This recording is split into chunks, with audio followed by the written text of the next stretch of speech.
audio articles presented by Off-Gassing, a scuba podcast, narrated by Daniel Porter.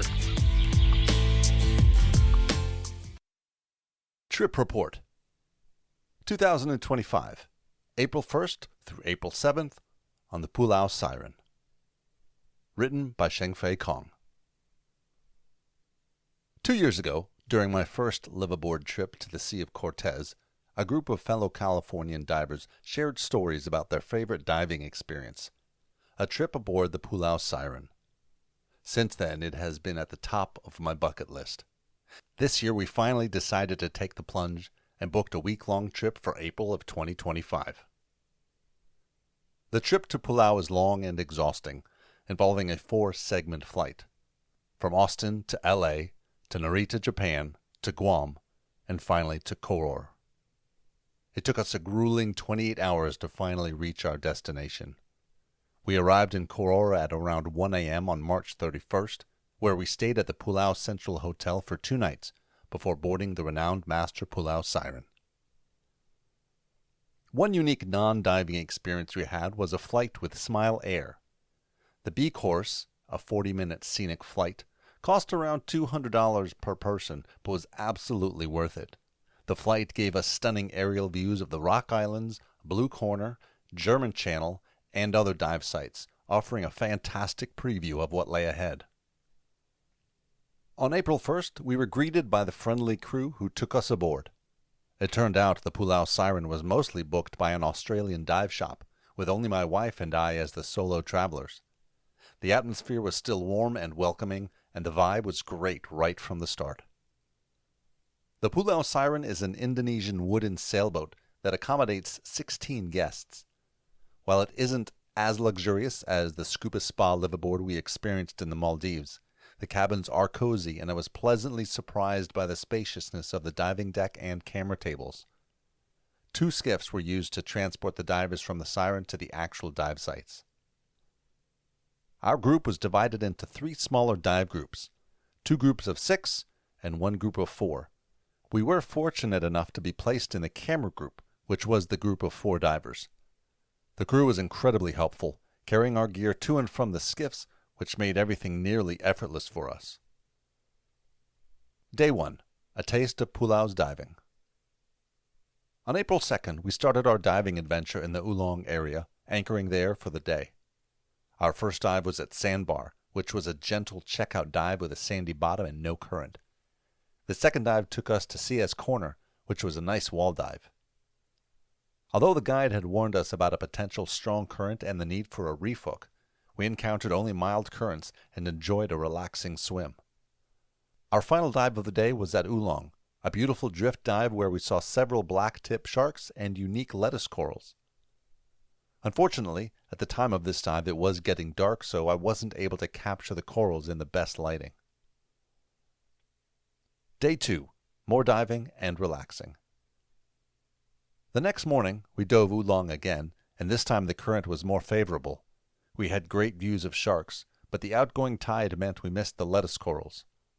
Later we moved to the Two Dogs area for a dive at the Sia's Channel, which was deeper, max depth about 105 feet, and featured a coral cavern. Afterwards we enjoyed another drift dive along the wall. For the final dive, we had the option of either the German Channel or the new drop-off. Given the tide conditions, we opted for the new drop-off, which turned out to be a fantastic reef hook dive with many shark sightings. We also spotted a leopard shark, which was one of the real highlights of the dive. Throughout these dives, the guides were excellent, and we never once had to fight the current, which made for much more relaxing dives compared to other liveaboards we have experienced. One big plus about Palau is the lack of overcrowding at the dive sites. Most of the time we had the sites to ourselves, which made the experience feel much more intimate. And let's not forget the food. Absolutely outstanding. Day 3. Blue Corner and Blue Hole. The third day started on a high note. While enjoying my morning coffee, we spotted a manta doing barrel rolls off the side of the boat. We completed 4 dives that day: Blue Corner, Blue Hole, Turtle Cove, and a night reef dive. At Blue Corner, we did encounter an outgoing current which required a bit of effort to stay near the wall. Up to this point in our trip, Blue Hole was definitely my favorite dive. Beginning with a swim through, we entered a sea cavern, followed by a drift dive along the wall, and finished with an exhilarating hook dive while watching the sharks in action. The safety stop was also a treat, as a giant school of jacks surrounded us. Turtle Cove was a more relaxed wall dive where we saw numerous turtles. Although Palau isn't particularly known for its macro photography, I was able to capture some great shots on my first attempt at macro diving. Day 4. Diving and Relaxation. On our fourth day, hoping to catch some manta rays at the cleaning station, we started with a dive at the German Channel. Unfortunately, no manta sightings, but the dive was still enjoyable. The second dive was at Virgin Blue Hole, which offered beautiful swim-throughs and a relaxing ambiance. For our final dive, we returned to the new drop-off, also another stellar dive. The crew surprised us with a beach dinner under a starry sky. The next day we would head to Palau. Day 5. Palau. History meets diving. Palau, located at the southernmost tip of Palau, is known for its strong currents and unpredictable tides. It's about a 30-minute boat ride for liveaboards, but over an hour for land-based dive shops. Our first dive was at the Cut, where we swam to Palau Express. Despite the strong current reputation, the day was surprisingly mild, and we had a great time. Our second dive took us to Orange Beach, a stunning coral garden with historical artifacts from World War II, including battle tanks, anchors, and rocket launchers. Unfortunately, the day wasn't without some hiccups. The boat nearly hit one of our divers on descent, and on a return journey from Palau, we struck a wooden log, which damaged the engine, forcing us to wait for rescue.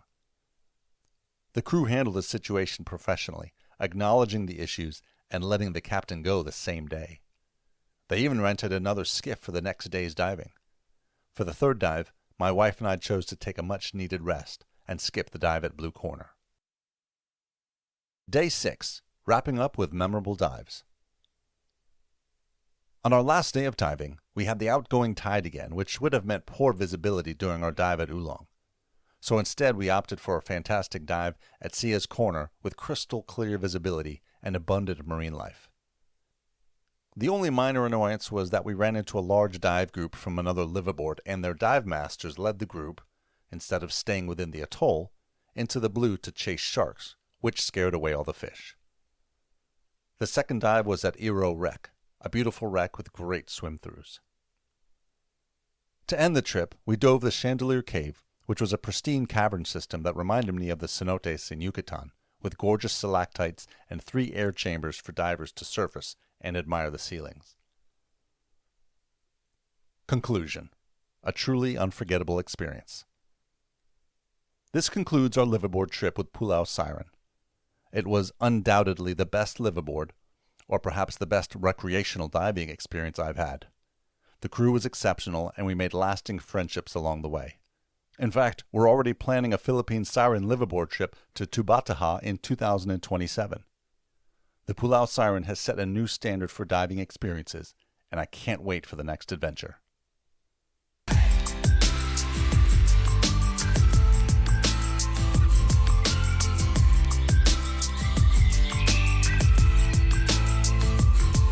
Off-gassing, a scuba podcast.